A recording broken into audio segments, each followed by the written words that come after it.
श्री शिवाय नमस्तुभ्यम। जय श्री राधे। प्यारे भक्तों, ओम पितृदेवाय नमः।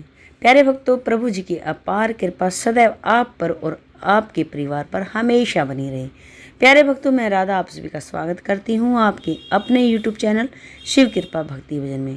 प्यारे भक्तों, श्राद्ध शुरू हो गए हैं, पितृपक्ष शुरू हो गए हैं और पितृपक्ष के दौरान हमें पितृपक्ष के जितने पूरे दिन हैं, हमें 2 अक्टूबर तक क्या क्या ऐसा कार्य करने चाहिए और किस तरह से हम अपने पितृदेवों को मनाएं जो हमारे घर में सुख समृद्धि का वास हो और हमारे घर में सुकून और शांति हो और हमारे घर में उन्नति ही उन्नति हो। प्यारे भक्तों, मैं बताऊंगी आपको पितृपक्ष से होने वाले नुकसान और पितृपक्ष से होती है कलह कलेश किस कारण से, जानिए। और पितृपक्ष शुरू है और इसमें हमें पितरों को मनाने के लिए किस तरह से, किस विधि से हमें पितरों को खुश करने के लिए पूजा करनी है वो भी मैं आपको बताऊंगी।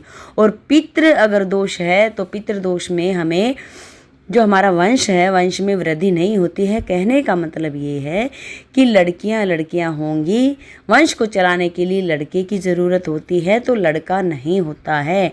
ये सबसे बड़ी पहचान है कि आपके पितृदोष है, क्योंकि लड़कियां होंगी, वंश बढ़ाने के लिए हमें लड़के की ज़रूरत होती है। जब तक पितरों की कृपा नहीं होती है, अगर हमारे से पितृ रुष्ट हैं तो हमारे घर में लड़का नहीं होता है। तो ये तो एक सबसे बड़ी पहचान है। और दूसरा एक कि अगर आपके बच्चे पढ़ रहे हैं, किसी काम में अगर वो हाथ लगा रहे हैं, किसी कार्य के लिए वो तरक्की करने की कोशिश कर रहे हैं, किसी कार्य को करने के लिए वो मेहनत भी कर रहे हैं, उसके बावजूद भी उन्हें सफलता नहीं मिलती है, उसका सबसे कारण बड़ा यही है कि आपके पितृदोष है, जिस वजह से बच्चों को सफलता नहीं मिलती है, उनकी पढ़ाई में, उनकी शिक्षा में बाधा आती है, रुकावट आती है। तो प्यारे भक्तों, आप जरूर करें, जब तक पितृपक्ष है जब तक आप ये कार्य जरूर करें। क्या क्या कार्य करने हैं और हमें अपने पितरों का दिया कहाँ लगाना है, जिससे आपके पितृदोष होने के बावजूद भी आपके पितर आपको उस पितृदोष को आशीर्वाद में बदल दें। जी हाँ प्यारे भक्तों, अगर पितृ खुश तो ब्रह्मांड खुश, ये तो स्वयं श्री कृष्ण भगवान ने भी कहा है। जब पितृ खुश होते हैं तो भगवान की कृपा भी तभी होती है। अगर हमारे पितृ यानी हमारे पूर्वज खुश नहीं हैं तो प्रभु जी यानी भगवान जी की कृपा भी कुछ नहीं कर सकती है। इसीलिए सर्वप्रिय सर्वोपरि पितृदेव, तो सबसे पहले हमें अपने पितृदेवों को मनाना चाहिए। आइए मैं बताती हूँ पितृपक्ष के दौरान किस तरह से आप मनाएंगे अपने पितरों को। जो अभी आप जैसे ही आप ये कार्य करोगे, जैसे ही ये उपाय करोगे, तभी से आपको सुख शांति और आपके घर में उन्नति दिखने लग जाए। जी हाँ प्यारे भक्तों, जान लीजिए।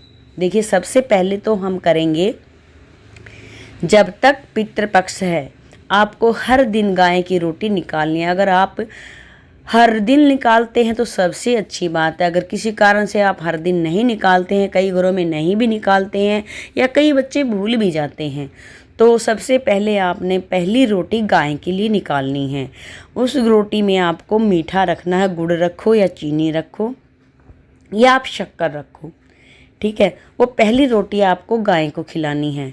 दूसरा ये कि अगर आपको पता है कि आपके पितृदेव की तिथि, श्राद्ध की जो तिथि है वो कौन सी है, तो उस दिन आप गौशाला में जा कर के गाय को हरा चारा डाल के आएँ।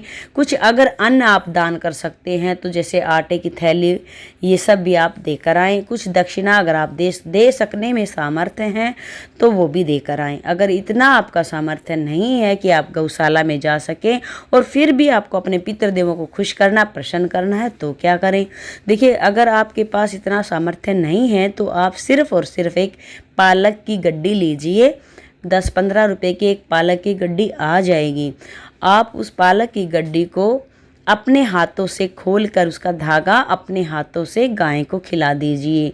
जैसे आप रोटी खिलाते हो वैसे ही अपने हाथों से थोड़ा थोड़ा करके उसको पालक को खिला दीजिए। तो ये तो आपके हरे चारे की जो विधि है ये हो जाएगी। तो आपको जैसे ही आप गाय को हरा चारा खिलाओगे, गाय भी खुश हो जाएगी और आपके पितृदेव भी खुश हो जाएंगे, क्योंकि गाय के अंदर 33 करोड़ देवी देवता वास करते हैं। यह तो आप सब जानते ही हैं। दूसरा ये कि जब आपको पता है कि आपके पितृदेव की तिथि है ये श्राद्ध की, तो उस दिन आप अपने पितृदेव का श्राद्ध निकालिए, जो उनका मनपसंद भोजन है वो बनाइए। लेकिन कई लोग जानते ही नहीं है कि उनके पूर्वजों की यानी उनके पितरों की तिथि कौन सी है, कैसे निकाले श्राद्ध, ये तो पता ही नहीं है। कोई बात नहीं, फिर भी आप अगर नहीं पता है तो फिर भी आप क्षमा याचना करके अपने पितरों के निमित्त ये कार्य आप जरूर करेंगे जो मैं बता रही हूँ। जी हाँ प्यारे भक्तों, अगर आपको नहीं पता है तो भी आप नाम से ही है मेरे पितृदेव महाराज, हमसे आप रुष्ट मत होइए। अगर जाने अनजाने हमसे कोई गलती है तो उसे क्षमा कर दीजिए। मैं आपके निमित्त ये दान कर रही हूँ या ये दान कर रहा हूँ, इसे स्वीकार कीजिए और हमसे तृप्त हो जाइए, हमसे प्रसन्न हो जाइए। इस तरह से आप विनती करेंगे तो आपके पितृदेव आपसे खुश हो जाएंगे। भले ही आपको तिथि का नहीं पता हो, लेकिन अमावस्या के दिन आपको अपने पितरों का श्राद्ध जरूर निकालना है।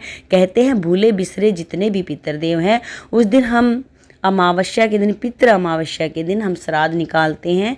तो आप मन से श्रद्धा से अपने पितृदेव को मनाइए। अगर आपके घर में ये घटनाएं घटित हो रही हैं तो आप श्रद्धा रख के मन में पूर्ण विश्वास से अपने पितृदेव से प्रार्थना कीजिए और पितृदेव आपके जरूर खुश होंगे, ये मेरा दावा है। तो उसके बाद हमें क्या करना है, जब तक पितृपक्ष चल रहे हैं आप चींटियों को आटा जरूर से ज़रूर डालें। हर दिन डाल सकें तो बहुत ही अच्छी बात है। अगर कोई नौकरी के लिए, तरक्की के लिए, आगे बढ़ने के लिए ट्राई कर रहा है, कोई बच्चा कोशिश कर रहा है और उसको बार बार विफलता मिल रही है यानी सफलता नहीं मिल रही है, तो उसको तो चींटियों के लिए थोड़ा सा घी में भून करके आटा और उसमें थोड़ी शक्कर मिला दीजिए। और शुक्ल पक्ष के शनिवार से तो इस कार्य को करते हैं, लेकिन अब श्राद्ध लगे हुए हैं, इसमें आपको कोई किसी तरह का समय देखने की ज़रूरत नहीं है। तो आप अभी से ही चींटियों को आटा डालना शुरू कर दें और फिर देखना आप चमत्कार अपने आप ही हो जाएगा। गारंटी है आपको सरकारी नौकरी ज़रूर मिलेगी। और फिर उसके बाद मैं बताती हूँ आपको, पशु पक्षियों को आपने, पशुओं को भी चारा डाल दिया है, आपने चींटियों को भी आटा डाल दिया, लेकिन आपको पक्षियों के लिए भी आपने दाना डालना है। पक्षियों के लिए आप कहीं भी खुले स्थान पर जहां आपको कबूतर दिखते हों या कोई कबूतर, जहां पे कबूतर कौवे वगैरह आते हों, कोई स्थान ऐसा भी होता है जहां पर बहुत सारे कबूतर होते हैं और वो दाना चुगते हैं, वहां पर जाकर भी आप दाना डाल सकते हैं। या किसी मंदिर में भी जाकर देखिए, कई जगह होते हैं कि कबूतर पक्षियाँ वगैरह आते हैं, तो उधर भी आप डाल सकते हैं। तो ये कार्य तो आपको जरूर से भी जरूर करना है। अब जानते हैं हम अपने पितृदेव को शांत करने के लिए, पितृदोष को दूर करने के लिए और हमें क्या करना चाहिए। देखिए, सबसे पहले मैं बता देती हूँ आपको, दक्षिण दिशा में हमारे मृत जो होते हैं, पूर्वज जो होते हैं, उनका वास होता है। और इस दिशा में हमें सबसे पहले क्या करना है, देखिए उस दक्षिण दिशा में हमें सबसे पहले उसको साफ़ कर लेना है, यानी जल से धो लेना है। जल से धोने के बाद आपको वहाँ पर गेहूं या चावल की एक मुट्ठी से थोड़ा सा उसको फैला देना, एक ढेरी से लगा करके उसको फैला देना। फिर आपको क्या करना है, एक मिट्टी का दिया लें या आप आटे का दिया भी बना सकते हैं। आटे का दिया बना करके आप या मिट्टी का ले सकते हैं, तो उसमें आप रुई की बाती बनाइए और सरसों के तेल का आप उसमें दिया लगाइए। याद रखें, उसमें थोड़े से काले तिल आप ज़रूर डाल दें दिए के अंदर। दिए के अंदर काले तिल आप जरूर डालें और काले तिल डालने के बाद फिर आपको वहाँ पर थोड़ा बैठ करके ओम पितृदेवाय नमः, ओम पितृदेवाय नमः 108 बार नाम जपना है। 108 बार अगर आपको उंगलियों से जपना आता है तो अच्छी बात है, अगर उंगलियों से नहीं जपना आता है तो आप गेहूं के दाने या मकई के दाने या कहने का मतलब कुछ मोतियां है जो माला है, आप जैसे मर्जी करें, इस तरह से आप 108 बार पितृदेवाय नमः का जाप करेंगे और प्रार्थना करेंगे, हे पितृदेव महाराज, हम नहीं जानते हैं, जाने अनजाने अगर हमसे कोई गलती है, किसी तरह की अगर हमसे कोई त्रुटि हुई है तो हे मेरे पितृदेव महाराज हमें क्षमा कर दीजिए। हम क्षमा मांगते हैं, हम आपसे विनती करते हैं कि घर परिवार में सुख शांति बनाए रखे, बच्चों को उन्नति के राह पर चलाओ और घर में जो किसी तरह की पितृदोष के कारण बाधा आई है उसे भी ख़त्म करके, उसे भी समाप्त करके घर में उन्नति और सुख शांति का वरदान दो। हे मेरे पितृदेव महाराज, हमारे रुके हुए हर कार्य बनाओ। तो इस तरह से अगर आप करेंगे, क्योंकि देखिए दक्षिण दिशा जो होती है हमारे पितरों की दिशा होती है, और इस दिशा में आप हर दिन आटे का अगर दिया बनाते हैं तो आटे का ही दिया बनाएं, और फिर सुबह उठकर आपको उस दिए को पशु के लिए तो नहीं, आप चींटियों को डाल दें। जैसे कोई पेड़ है, पेड़ के नीचे आप पेड़ की जड़ के पास चींटियाँ वगैरह होती हैं, उन चावल को, या आपने जो गेहूँ डाले हैं या चावल डाले हैं या बाजरा डाला है, जो भी कुछ डाला, कहने का मतलब ये है कि दिए के नीचे कुछ अन्न तो जरूर ही डालना चाहिए। फिर उसको उठा करके आप किसी वृक्ष के नीचे आप डाल के आए हर दिन, ये आपको करना है। ये भी ज़रूरी नहीं है कि ये कार्य मतलब घर की लेडीज़ ही करें। अगर आपको पीरियड है तो पीरियड में तो आप ये कार्य ना करें। इस दिन ये कार्य कोई और भी कर सकता है, घर का मुखिया भी कर सकता है, ससुर है वो भी कर सकते हैं, पति देव हैं वो भी कर सकते हैं, अगर बेटा है वो भी कर सकता है। अगर किसी कारण बेटा नहीं है तो कोई बात नहीं, 2-4 दिन के लिए अगर बेटी हैं तो वो भी इस कार्य को कर सकती हैं, क्योंकि शादीशुदा लड़की तो दूसरे के परिवार में जाके मिल जाती है, लेकिन शादी नहीं हुई है तो वो लड़की कर सकती हैं। तो इस तरह से आप करेंगे। और उस दिए को, अगर मिट्टी का दिया नहीं लगाते, पीतल का दिया लगाते, तो उसे उठाकर रख दीजिए, और दाने जो हर दिन है पेड़ की जड़ में डाल दीजिए। अगर हो सके तो आप गेहूं के आटे का बनाएंगे तो उसे भी हर दिन पशु पक्षी ही खाएंगे, तो इसीलिए चींटी खाएंगे, चींटियाँ मकोड़े खाएंगे, तो इससे भी आपका पितृदोष शांत हो जाएगा।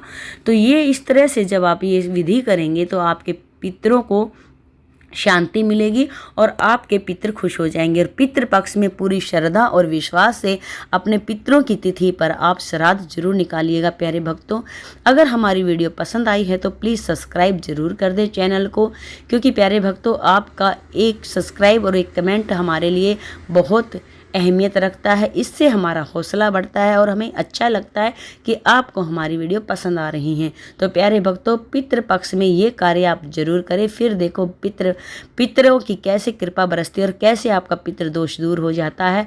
मिनटों में आपको पता भी नहीं चलेगा, आपके पितृ आपसे खुश होकर आपको देंगे ढेर सारा आशीर्वाद। प्यारे भक्तों, आज के लिए इतना ही। बोलो पितृदेवाय नमः। ओम पितृदेवाय नमः। ओम पितृदेवाय नमः।